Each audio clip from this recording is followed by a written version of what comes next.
The John Lebang Show has been known to make people laugh, sing, think, scream, throw things in rage, and generally lose their minds.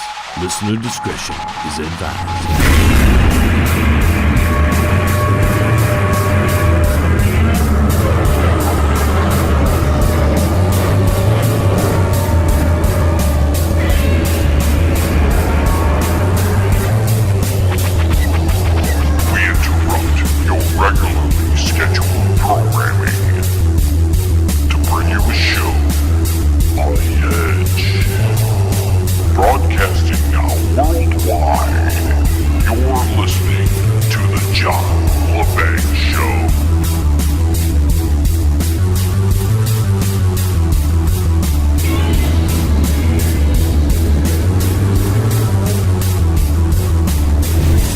Liberals uglier than conservatives, Rock and Roll Unraveled with author Derek Shelmerdine, and Open Lines. That's what's headed your way in this hour of the John Lebang Show. Greetings, my fellow Earthlings. Welcome and salutations. I'm your host, John Lebang, bringing you another 60 minutes of sonic vibrations. Before we get to our guest, Derek Shelmerdine, who will be joining us in the second segment, I wanted to get to this study that, well, I came across this morning and I thought it was very interesting. Apparently, conservatives are more attractive than their liberal friends. And this is a study that was found by a couple of political scholars at Susquehanna University. I guess effects of physical attractiveness goes towards your political leanings. Their findings prove attractive people tend to lean towards the right because they have better social skills and are more popular, competent, and intelligent due to the so-called halo effect, an idea that bias and stereotypes influence the way people judge other people.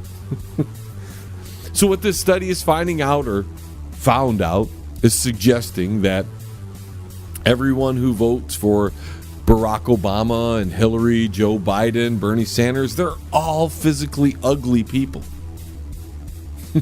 And everybody who votes for Donald Trump are physically attractive people. Now, to get to these conclusions, these scholars took figures from 1972, 1974, and 1976 American National Studies survey that asked those taking part in the study to evaluate the appearance of other people.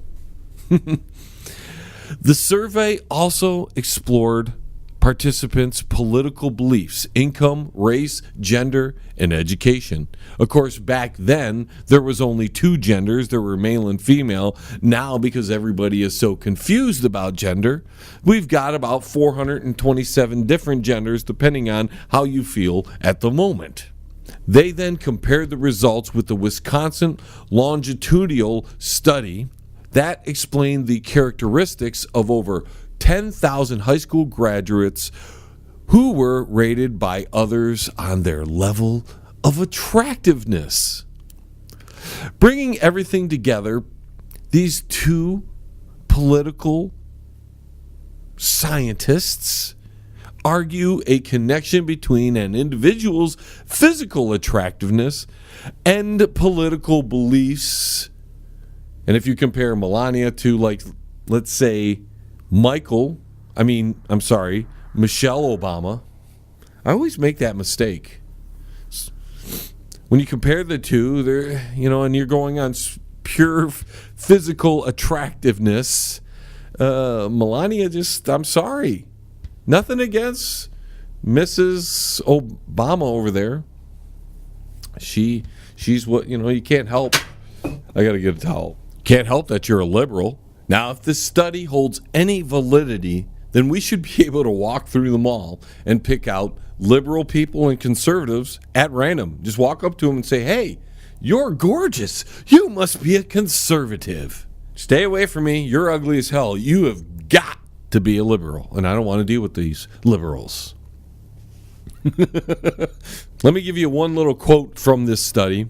Even though this blind spot may not be universally held and physically attractive individuals do not always have easier lives, because they're saying that attractive people have easier lives. I must be ugly.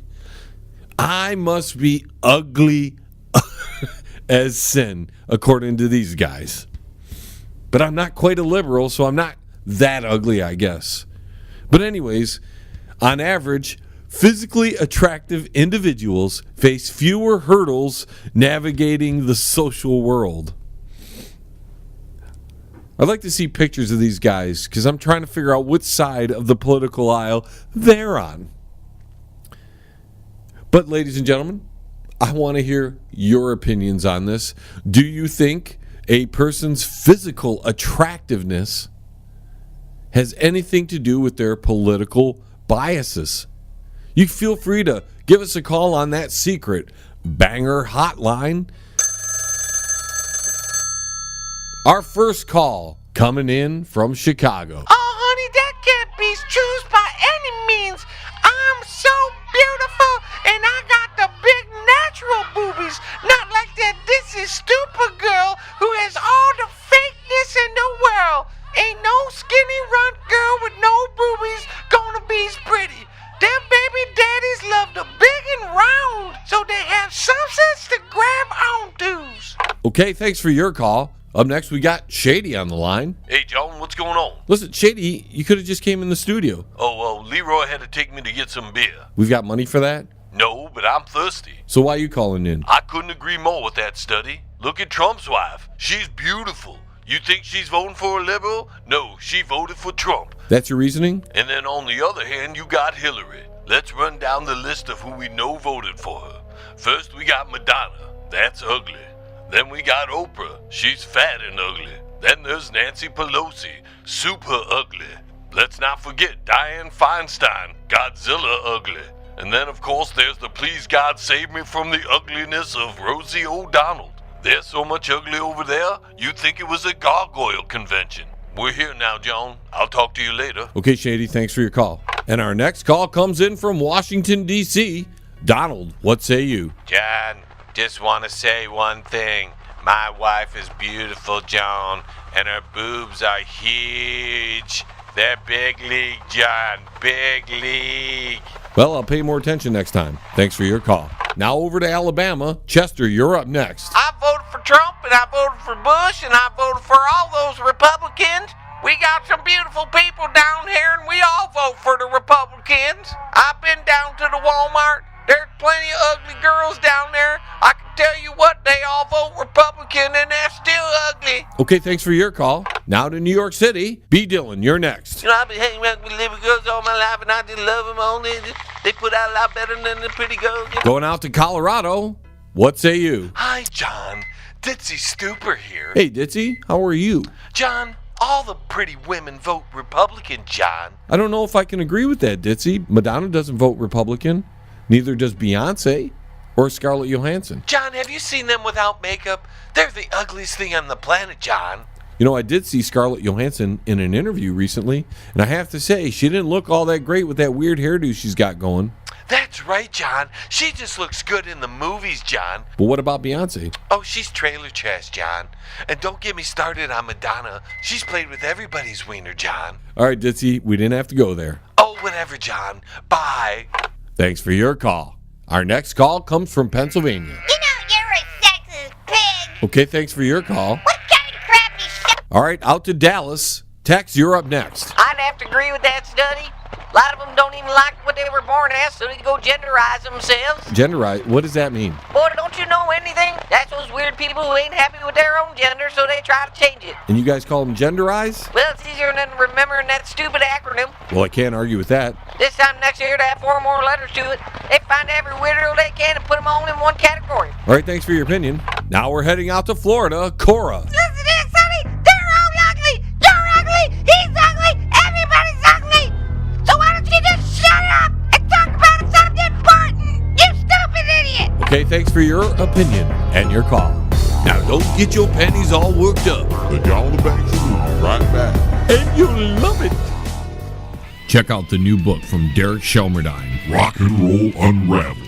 It tells the story of rock and roll from its roots right up until the mid-70s punk. Rock and Roll Unravelled. Not just the music, but also the events that shaped the music. Rock and Roll Unravelled. It includes the backgrounds to recording sessions, singles, album releases, births and deaths, epic concerts, and festivals. Rock and Roll Unravelled. Shelmerdine has made a painstaking effort to document pretty much every event that would prove significant in shaping popular music. Rock and Roll Unravelled. Purchase the book at www.rockandrollunraveled.com.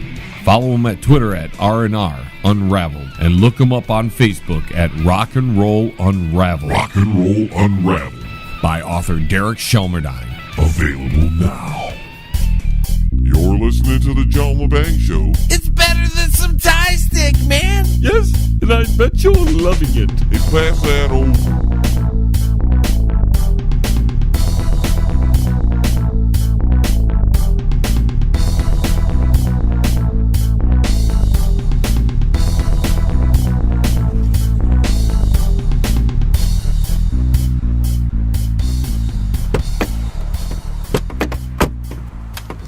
All right, Leroy, let's go get me some beer. Okay, Uncle Shady. Oh, hi. Oh, hi there. Listen here, lady, he's not your type, so leave him alone. Why did you say that, Uncle Shady? Listen here, Leroy, she voted for Hillary, so you don't want any of that. I don't understand, Uncle Shady. Didn't you listen to John on the way over here? No, I wasn't paying attention. Listen here. She's ugly. That means she voted for Hillary. I don't understand, Uncle Shady. Ugly people vote for Hillary. Oh, I didn't hear that. Well, you better pay attention more often. You wind up getting one of those, they'll feminize you worse than the fairy. Want me to hold the door open for you, Uncle Shady? Listen here, Leroy. I'm a grown man. I don't need you to open the door for me. All right, let's see what kind of beer they got in this joint. Oh, look, Uncle Shady, they got a new bag of chips here. I don't think we got money for chips, Leroy. I got 50 cents, Uncle Shady. Well, at least they got some good beer. Uncle Shady, the last time you had that, you got really drunk. What's your point, Leroy? I don't have a point, Uncle Shady. Well, then quit interrupting me. What do you want? Well, I'd like to buy this case of beer, yeah? Who'd you vote for? Who'd I vote for? What does that got to do with anything? Well, I do not sell any beer to racists. Listen, you voted for Hillary, didn't you? Yes, I did vote for Hillary. See, Leroy? More proof that study is right. I don't understand, Uncle Shady. Look at how ugly he is. Get out of my store right now. Get out. Get out right now. Listen here, buddy. I can't help it you're ugly. Blame that on your mama. She's probably ugly, too. Get out. Get out of my store. Listen, I'll leave. Just let me buy the beer. No beer for you. None. Zero. None. I'm a paying customer. I don't want your money. What do you mean? It's the same kind of money everybody else got. I don't want your money. You want a fist? I can give you one of them. Get out of my store right now, or I call 911. Uncle Shady, let's go. Don't let me meet you on the street, buddy. If you don't leave, I will call the police. Why don't you call immigration? I am calling the police. I don't care if you call the United Nations. You're still ugly. Get out. Get out of my store right now. Whatever, chump. Uncle Shady, let's go before we get in trouble. All right, Leroy, all right. You're lucky my nephew's here. What was his problem, Uncle Shady? Oh, he's not riding ahead, Leroy. I don't understand, Uncle Shady. He's ugly and he voted for Hillary. He's just mad his life sucks. Now let's get back in the car. John's got that rock and roll guy coming on in a minute, and I don't want to miss it. Okay, Uncle Shady. Bye. Ugly, ugly, ugly. You're listening to the John LeBang Show.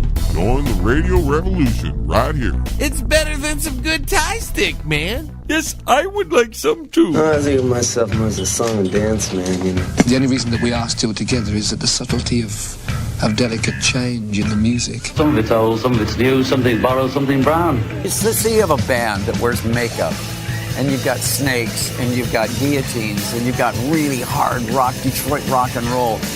All those groups and people that started off when we were starting off are all still going. It's funny how many times rock and roll's been dead. Yeah, how many times people have said it's been dead, it just keeps coming back like a bloody phoenix. Rock and roll! Welcome, Derek Shelmerdine, our great friend and contributor, with another episode of Rock and Roll Unraveled. Hello, Derek.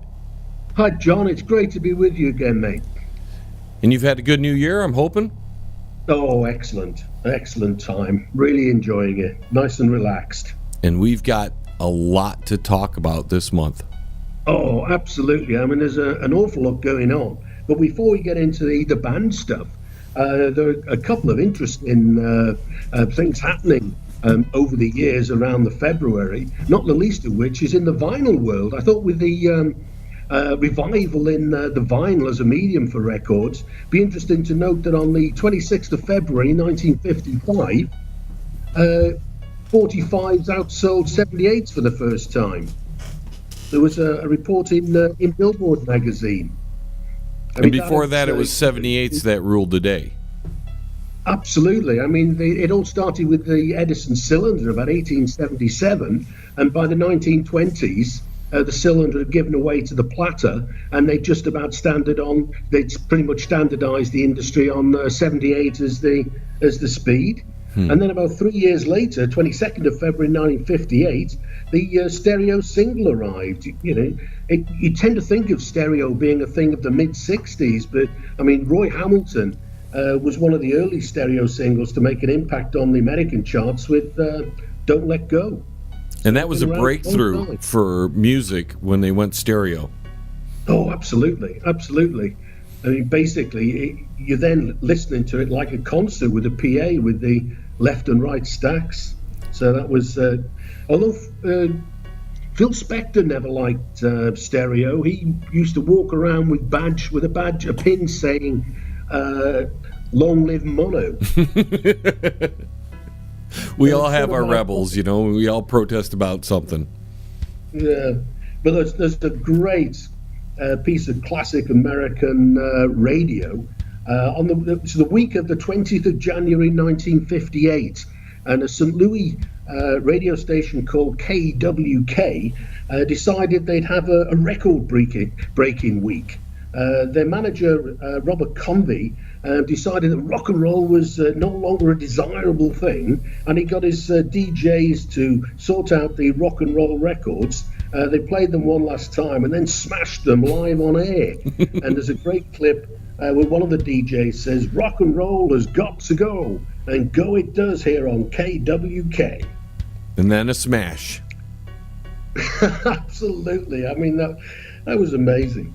They obviously got that wrong. Rock and roll actually was here to stay. And it's still here.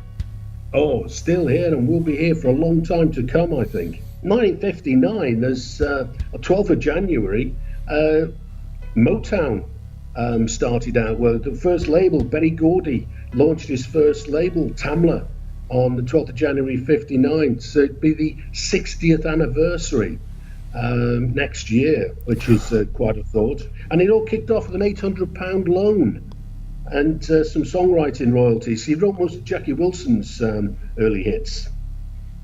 And then they had their first release was by Mary Johnson, right? That's right. Come to Me, co-written by Berry Gordy again. Oh, big change in the rock and roll world in 1964 to 1966. That's basically when rock and roll morphed into rock music. And what happened in 64 basically was that the Beatles appeared on the 9th of February 64 on the Ed Sullivan Show, and wow, they were seen by 73 million viewers. That's about 10 million more than when Elvis made his famous appearance on the Ed Sullivan Show. And only a few more that are listening to us right now, Derek. Absolutely. Absolutely. And Davy Jones of Monkees fame was on the same show. I mean, what happened was, rock and roll very much all started in America. It grew out of blues, gospel, R&B, and then fused with country, rockabilly. But by the end of the 50s, rock and roll, the golden age of rock and roll was very much over. And in America, it sort of morphed into teen idols, surf music, Spector, Dylan, some dance crazes. And in the UK, it had a slightly different track. The trad jazz, which was the Brit take on New Orleans jazz, morphed into skiffle, and that morphed into UK rock and roll. But what happened in the UK was that UK rock and roll sort of morphed into beat groups, people like, very much like the Beatles. And it was that transition in the in '64 that changed it all. And one of the great, my favourite American bands from that period, the Loving Spoonful, they came about because they were watching, well, two of them, John Sebastian and Zalyanovsky, they were watching at Mama Cass's home.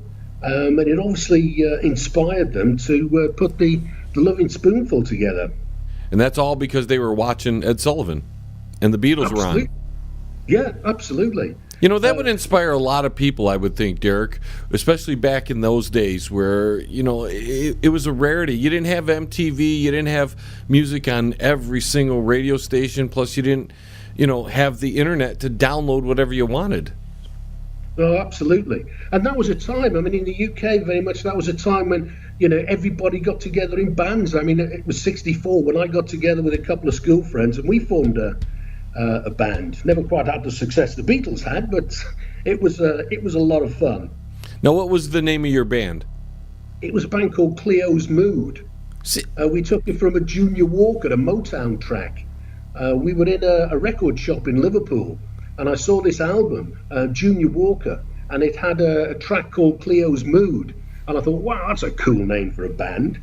No, it is. It's a great name. It's one of those names that we would talk about when we talk about all the great names. No, absolutely. Like absolutely. Loving Spoonful. What a great name. Oh, yeah. Well, they get that name from a Mississippi John Hurt song called Coffee Blues. And there's a line that says that he loves his favorite, a loving spoonful of his favorite coffee. And he says that's Maxwell House. So that's a good advert for them. Good till the last drop. Absolutely. They've got a lot of background with the mamas and the papas as well. They were all sort of sharing groups at the time. And interestingly enough, I mean, Zalyanovsky and Sebastian, you know, came together there, but they were joined by a couple of guys, the bassist Steve Boone and drummer Joe Butler. They were in Steve Boone's brother's Skip's band called the Kingsmen, not to be confused with the Louie Boys from Portland, Oregon. And they're actually on the road now, the Loving Spoonful, and it's two originals. I mean, it's Steve Boone and Joe Butler, and then a guy called Jerry Yester who replaced Zalyanovsky when he left in 1967. And they're on tour. You can see them across America from 10th of January through to the 6th of April. And John Sebastian's on tour as well, on a separate tour, again, just in America. And he's around about the same sort of time, 17th of January to the 13th of April. And as usual, you know, there are links to the actual venues and the gigs and everything on the website to check them out for anybody who's a Loving Spoonful, a John Sebastian fan. And that's rockandrollunraveled.com. Absolutely. Now keep going with the Beatles. You had more on them. That's right. I mean, interesting time. Again, this is really when it all took off for them. The 11th of February '64, they played their first ever American concert at the Washington Coliseum, then a couple of nights at the Carnegie Hall in New York afterwards. But they didn't actually have a US tour until the middle of August. On the 4th of April '64, they had 12 of the top 100 spots on Billboard and Cashbox, and all of the top 5. And what's really interesting about that is that they've got the top 5 singles on 4 different record labels. They got Can't Buy Me Love on Capitol at number 1, then Twist and Shout on Tolly, She Loves You on Swan, I Want to Hold Your Hand again on Capitol, and Please Please Me on VJ. So, I mean, that's quite a feat. Now, how does that happen that they were on so many different labels? Well, what happened was the Capitol didn't want to pick them up. Capitol is related to EMI. At that time, it was very much a part of the EMI empire. And George Martin, when the Beatles started having success in the UK, he took some pressings over to Capitol, and they just weren't interested. They didn't think the Beatles were going to sell. So what happened was VJ, a small independent record label, picked the Beatles up in a joint deal with Frank Ifield. Frank Ifield had some big hits in the UK at that time, and VJ took him on board, and they took the Beatles in a 2-for-1. And I think either Tolly or Swan, I can't remember which, is actually an offshoot of VJ. There was a link between those. But it wasn't until just before this appearance on the Ed Sullivan Show, because Ed Sullivan had seen them a couple of months earlier, and they were starting to make just a little bit of headway in America. And they released their first single over in America on Capitol, and that was when it started. But for a good year, it was these small independents that were putting the Beatles out to no commercial success at all. And who would have known Capitol was completely wrong? Oh, absolutely. Yeah. But, I mean, they made up for it afterwards. But what's interesting, up until Sgt. Pepper, the Beatles and the Beatles albums on both sides of the Atlantic were completely different. Even when the names were the same, like Revolver, they had different tracks on them. And it wasn't until Pepper that they started having, synergy with the album sleeve, the name of the album, and the tracks. I think that was commonplace for the time. I remember as a kid growing up owning some Australian printed AC/DC albums, and they had complete different catalogs of songs for the same title album. Absolutely. Yeah, it did seem to be quite prevalent then. Yeah, in this day and age, everything's digital, so albums are a little, they're not where they used to be. No, I think people just buy tracks now. So you sort of create your own album, as it were. Playlist. Ringo Starr's on tour again at the moment. You can see him in Europe, Finland, Denmark, Israel. And back in Europe again that's just June and July, 6th of June to the 11th of July. Paul McCartney was on tour last year, and I dare say he'll do some more gigs, but he hasn't got any actually in the books yet. And Ringo never takes breaks. He's like always touring. Absolutely. Yeah, he's always on the go. He's a one-man drum machine. Right. Smoke them if you got them. Because the John LeBang Show will be right back after this. That's guaranteed. Yes. Pane in the Glass, commercial and residential window cleaning. For a beautiful, sparkling shine that's crystal clear, call Pane in the Glass Window Cleaning. You can find them on Facebook at Pane in the Glass. Hey, man, it's at the bottom of the hour, man. Do you know where your kids are, man?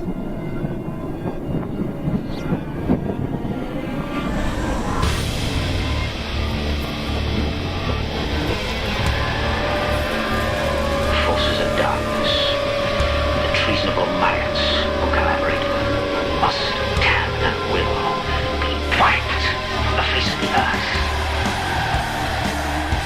One of the other bands that was very successful in the 64-5-6 era was the Dave Clark 5. They were the second most successful of the British bands, but they're not touring at the moment. I'm not sure they're doing a lot now individually. I think they've gone off to various businesses.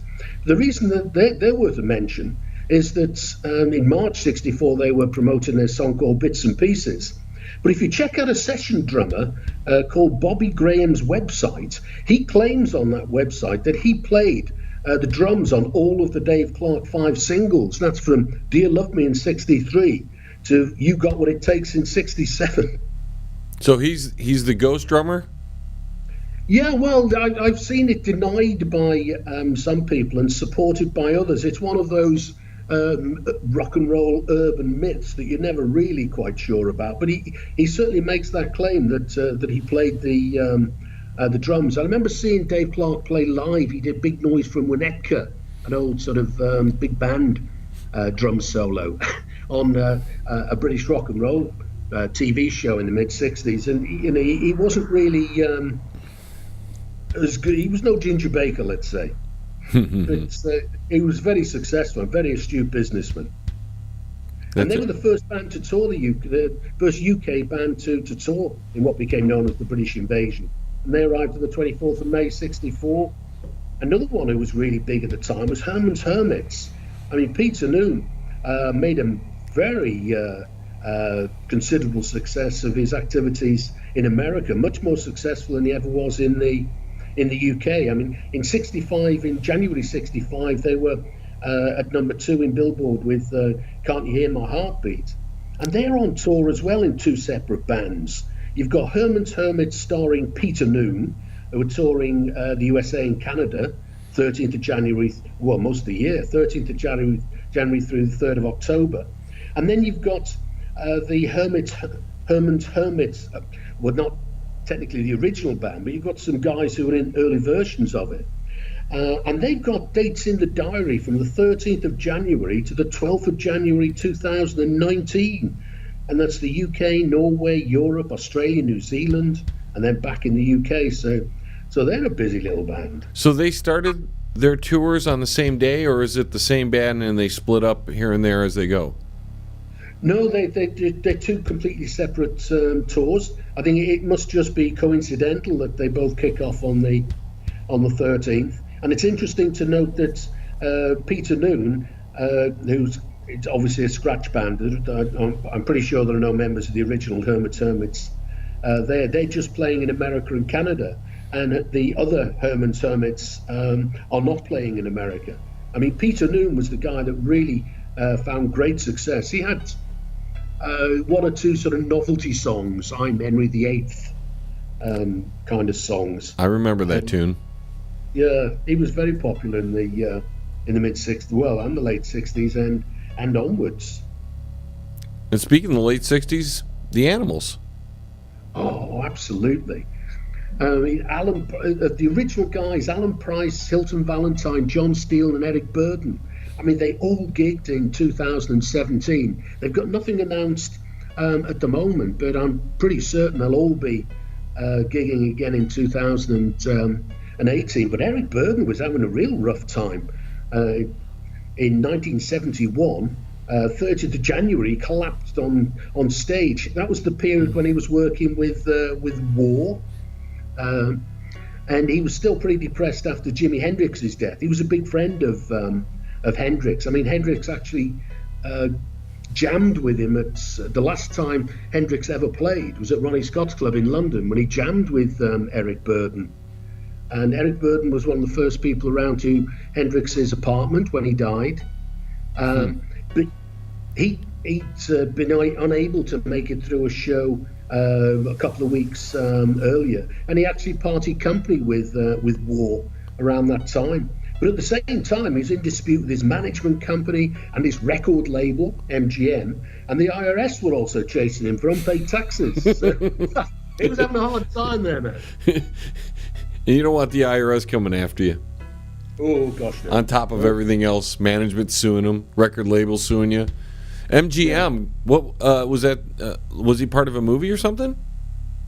No, they had a big record arm at that time, and it was just a label that he used. Zappa's got a little bit of stuff on MGM as well, interestingly enough. But with Eric Burden, he's got one of these famous lost albums of the 70s in 73 and 74. He had this idea for a concept album and a movie, and the story was set around 3 people: a Native American in the 1860s, a black trooper in the 1960s, and a rock star on tour in the 60s, and they all died under sort of perverse, violent circumstances. They meet in the afterworld to discuss what they could do to change the world. Sounds like an ambitious project to me. What? No, that's a great idea. I love it. Absolutely.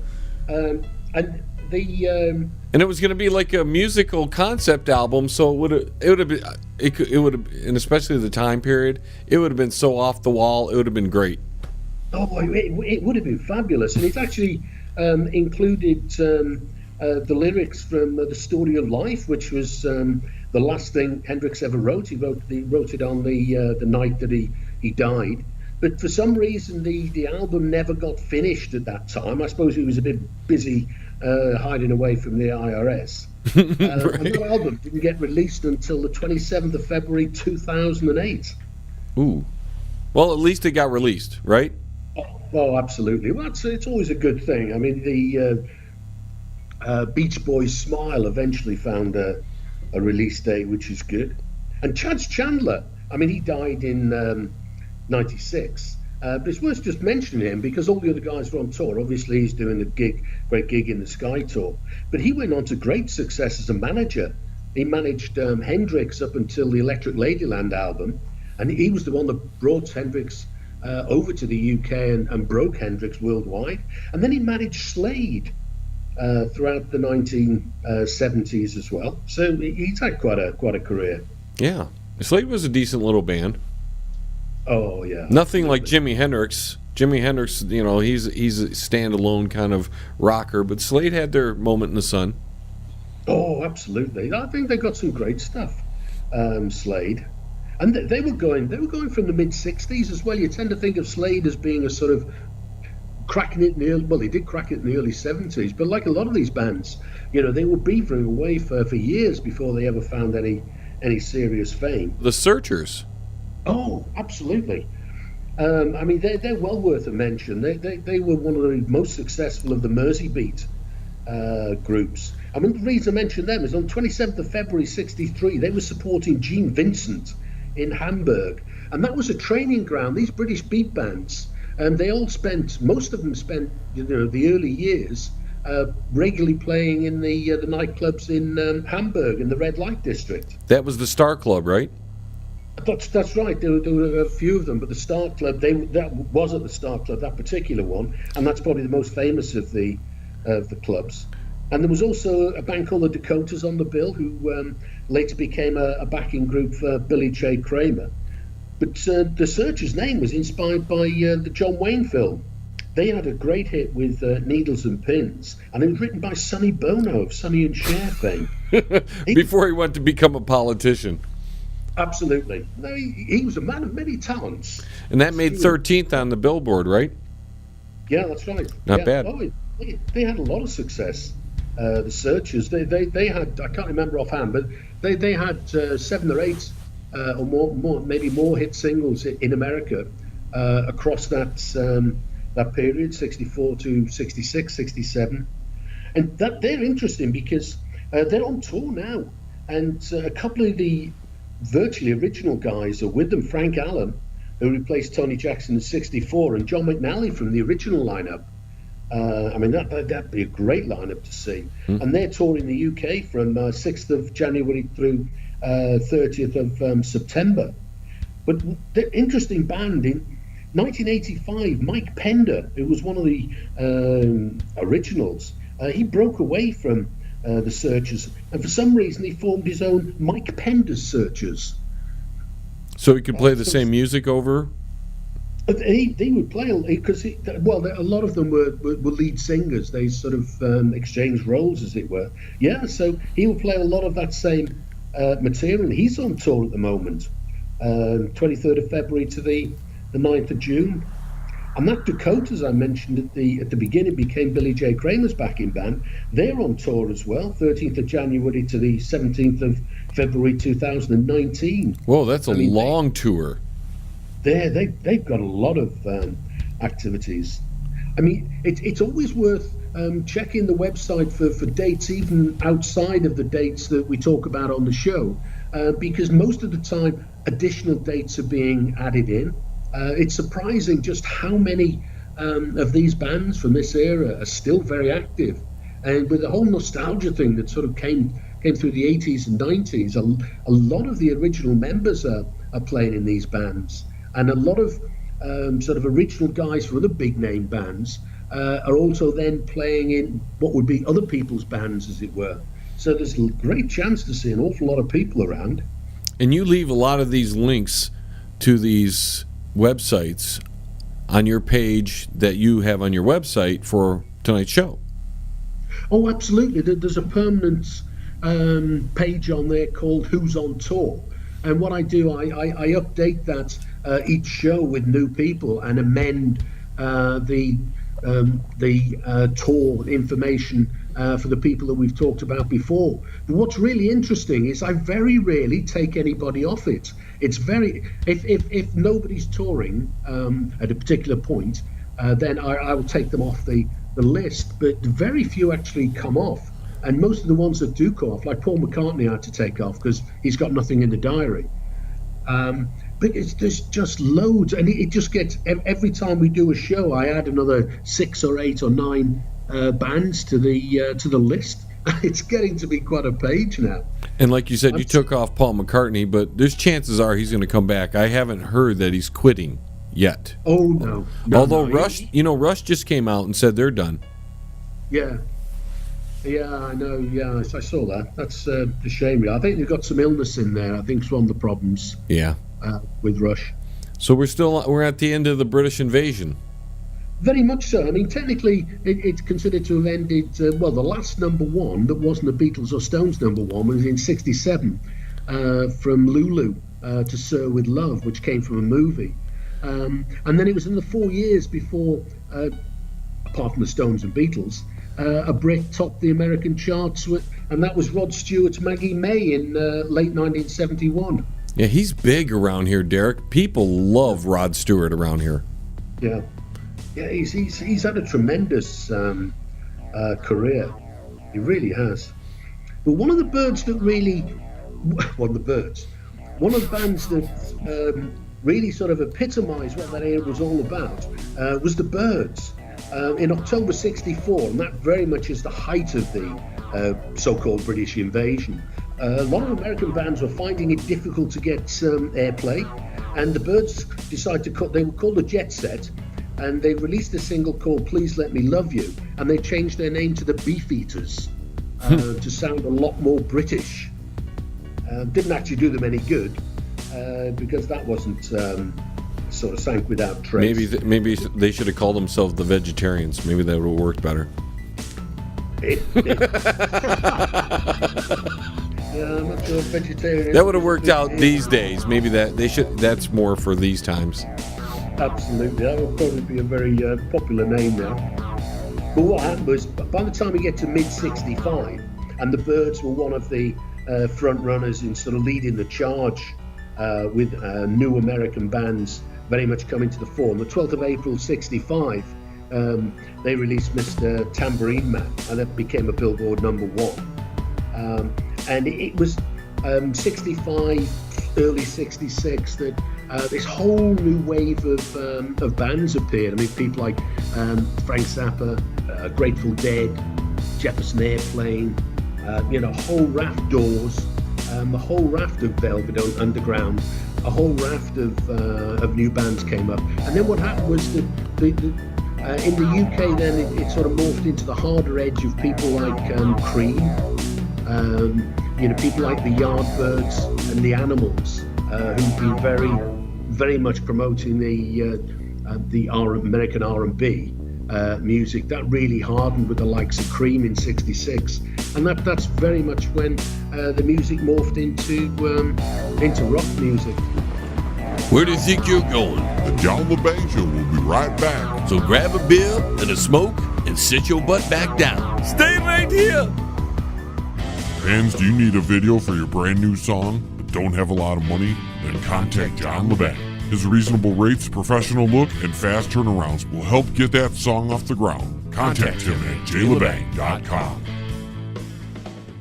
If you want to contact the John LeBang Show, feel free to send an email to jlebang@live.com. And if you're on Twitter, look him up at John LeBang. And don't forget to go to his Facebook page at The John LeBang Show. Banger. Now here's John. Now going back to Mr. Tambourine Man just for a moment.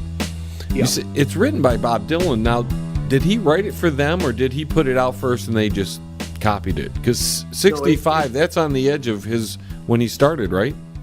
Oh, yeah. Well, he'd had a couple of albums out by then. I think it was on his second album. But it was very much a Bob Dylan song. But interestingly enough, the Byrds actually recorded a lot of Bob Dylan material about that time. Everybody loved him. The Beatles loved him. Everybody wanted to be with Bob Dylan back then. Oh, absolutely. I mean, he was someone that was very much running parallel. And I say, there were a number of American bands and music. And what happened as well was that soul music. We mentioned Tamla at the beginning of the show. that didn't have a problem at all with finding new people and having a string of hit records right from the very, very early 60s. And what really happened was that, if you like, the sort of R&B blues music from the 40s and 50s, didn't have a problem, and that morphed into soul music in the 1960s, and then carried on, of course, into hip hop later. So you've got these sort of parallel streams all the time, which is interesting. Definitely. Now, some of those guys are on tour, right, from the Byrds? That's right. Roger McGuinn. Now, Roger McGuinn was the only, he was one of the founders of the Byrds, and he's the only sort of constant member throughout the lifetime of the Byrds. His name was Jim McGuinn, and if you look at the early albums, he's credited as Jim. And what happened was he met a mystic in Thailand, I think it was, who said that he would have a good life and lots of luck if he changed his name to Roger. Jim's a bad name. It certainly did him no harm changing his name to Roger. And he's on tour, actually. 14th of March to the 5th of May. You can see him across some gigs in America. And Chris Hillman, one of the other stalwarts from the early Byrds, he's in America. He's not actually on tour. On the 15th of February, he plays a benefit for the victims of the Thomas Fire in Santa Barbara, California. Yeah, that's coming up. Yeah. I dare say he'll do some more stuff as well, but that's the only date I can actually find in the diary. And the other band I really like from that era as well is the Young Rascals. They changed their name. They originally called themselves the Rascals, but changed their name to the Young Rascals on the advice of the record company, because there was a band called the Harmonica Rascals, and they were afraid they might get sued if they just called themselves the Rascals. So that's why they started off as the Rascals, became the Young Rascals, and then about 68, they decided to drop the Young and just became the Rascals again. Because they were popular enough, there was going to be no problems probably by then. Oh, absolutely, absolutely. I think the Harmonica Rascals have probably long since left the scene. But Felix Cavalier's Rascals are on tour in America for the first half of the year, from now, 26th January through 22nd of June. Although there aren't a lot of specific dates between that span. My guess is just keep checking the website, and more dates will be added, as we talked about earlier. And you get all this information, or a good portion minus the tour information, from your book, Rock and Roll Unravelled, right? That's right. Virtually all of this information is in the book. So the stories behind most of these things, nearly all of them really, are actually in the book, as you say. And there's a lot of information on the website as well about the book and about different aspects of rock and roll. Well, why don't you give them your other social media while you're at it? Yeah, that's great. Very active on Twitter, which is at RNR Unravelled, and Facebook, which is Rock'n'Roll Unravelled. And I try and put stuff on most days. No, you're pretty active on both those sites, and you get a lot of what happened today in history, which is really great for somebody who's a connoisseur of old rock and roll. Well, Derek, thank you again. I'm glad to have you back for another year of Rock and Roll Unravelled right here on the John Lebang Show. No, my pleasure. I really enjoyed talking to you, John. Being in the business, a very tough business that I am in, and especially at the level that I'm currently at, which is not the level of superstardom. I'm not a big-time radio guy, and there's a lot of my, colleagues that are in the same boat as myself. And we struggle, and we try to get people to listen, and some of us are a little bit more successful than others. And, it's a tough business, as I was saying. And it can take its toll on you, and the strong ones, the ones who have thick skins, because you can't do this radio thing and not have a thick skin. If you are soft skin, if you can't handle it, if you're emotional, then you're probably not in the right business. And you probably should retire out of this business if you're doing it. Because it takes years to get listeners. You're not going to just gain them in the first week or 2 or 3, and you're not just going to be here a couple years and expect to have millions of listeners listening to you to fill your ego. And everybody in radio has some level of ego. And so, because you have to have some kind of ego to even do this type of thing. Because you throw yourself out to the world each week, each day, depending on how often you do it. And the strong ones are going to be able to survive through the rough times, and you're going to also be able to, withstand some of the pressures of not having listeners for a little while. Nobody's showing up this week. Nobody's showing up that week. Because it's hard to bring people in all the time.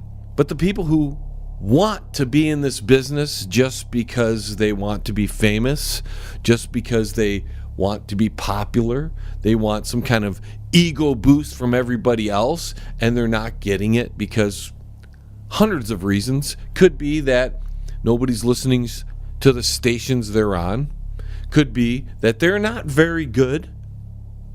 I mean, in this business, not only do you have to have a tough skin, but you've got to be original. You can't go out there and have some kind of cookie cutter program and expect to get ahead. And especially in this contemporary age where every Jack, Jill, Jan, Marco, George, Bob has a radio program, has a podcast, does something, does Facebook Live. They've made it so easy to do it. But that doesn't mean all these people that are doing it are very good. Again, this goes back to what I was saying in the first hour. I get lumped into the alternative media. So the wackos who get highlighted in the alternative media taint me. Well, in this other side of the coin of internet radio, you've got the ones that aren't very good at what they do, and then you've got the ones that are really professional and give you a professional product each and every week. And a lot of times the ones that aren't very good are going to steal and borrow and take from the ones that are good at this. But the ones that are good are usually continually give you original stuff, and you can tell it's their stuff. They haven't borrowed it. They haven't taken it. So the idea that, somebody that not only doesn't have a lot of talent versus not having a thick skin can make it in this business, you're not going to get that far. And if you're only in this to gain popularity and to be popular, you're in this for the wrong reasons. I just want to earn a living at it. If I can bring in 30 or 40,000 a year, like somebody does in an auto plant, like somebody does, in the paint industry or in the carpentry industry or in the construction industry, then I'm happy with that. Other people, and I've seen it recently, they have, they're prima donnas, they're drama queens, and they go out there, and then when they're not doing well, they throw a tantrum. When they see other people doing well and they're not there with them, they throw a tantrum. I've dealt with this firsthand. And I've watched a person in general who has been a little bit negative on me and who has really taken offense to my tiny little success. I'm a nobody in the radio industry. Yet this person totally had a fit when I got picked up by Bubba Army Radio, which is, it's an honor to be on that station. This same person has just gotten out of whack, but I think from that person's perspective, they're not popular enough, and it's not worth the time, and it's not worth the effort. And I sit back and I'm like, you don't belong in this business, bro. If that's what you're going for, you don't belong here. Because you're not going to make a fortune. You're not going to make the money. I mean, the odds are against you, is what I'm saying. The odds are against you in this business to make any kind of huge amounts of money. One, because anybody can do this now. Anybody can have a decent quality because of the equipment and the software available to everybody. So now, because everybody can sound good, you're down to raw talent. That's it. And a lot of these people don't have it. Boy, and I can't believe some of the people that will turn on their Facebook Live when they're doing a show, and all they do is spin music, by the way, and they're bouncing and they're dancing and they're the ugliest thing. Nobody's watching them, by the way. And am I a cut above the rest? I'm not saying that. I work very hard. I know I put in 3 to 4 times the effort of most of my colleagues in this business. That's not to put them down, but I know how much I work.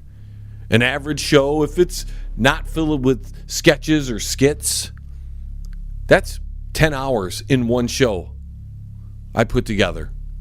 Now, if I'm putting sketches and all that other stuff, you're talking 15 hours sometimes into a show, a 1 hour show, prep work and all this other stuff. But if I brought in a steady income, and that kills me too, because I understand why somebody would want to quit, because you can't get your friends to listen to you.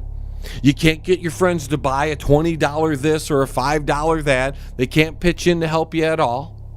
They don't want to pitch in. They own businesses. You go, hey man, for $5 a month, can you help me out? They won't even put $5 towards you. They'll spend $5 here, $5 on this, $5 on that, but they can't help you.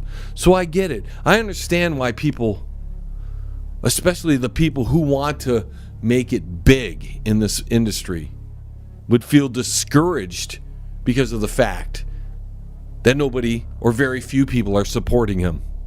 But you're in a business in its infancy, this internet radio business. It's in its infancy. We're the founding fathers of this genre of radio. And the genre is so vast, there are subgenres inside of internet radio. That's the best thing about it. But if you want to make it big in this business, if you want to get somewhere, you can't go a couple years and just say, it's not worth it, I quit. And you see a lot of that. You got to stick with it. But the ones that are going to stick with it, love it because they love what they're doing. Not because they're trying to be the biggest guy on the block. And not because they get jealous when other people get big.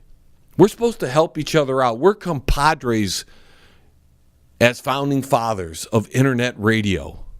We got to stick it through. You think the people who founded the United States of America gave up when the times got tough? Only the weak ones did. The ones that wanted to be general, and they couldn't be general because they weren't good enough to be general, so they went scoffed off. They were crying. Woo. I see that. It's the same thing. There's people in this business, they'll just quit because they're not number one. You can't have that soft skin, and you can't worry that you don't have the numbers this week or that week. You got to do it because you love it. Because you're not going to make millions and millions and millions and millions of dollars doing this. You're not going to be supremely popular doing this. There's too many of us. And the market at this moment is small comparatively. Anyways, folks, that's the end of this week's broadcast. I thank you so much for joining me. I want to thank Derek Shelmerdine for joining me again this weekend. Don't forget that coming up, we've got all kinds of great interviews between the music hour and the first hour and the second hour. We've got so much coming up. Check the website, www.jlebang.com, for all the details on those upcoming interviews, as well as all the shows each and every week. And until the vibrations of my vocal cords reach your ears again, thank you, ladies and gentlemen, for joining me. This is John Lebang, signing off from the Banger Studio.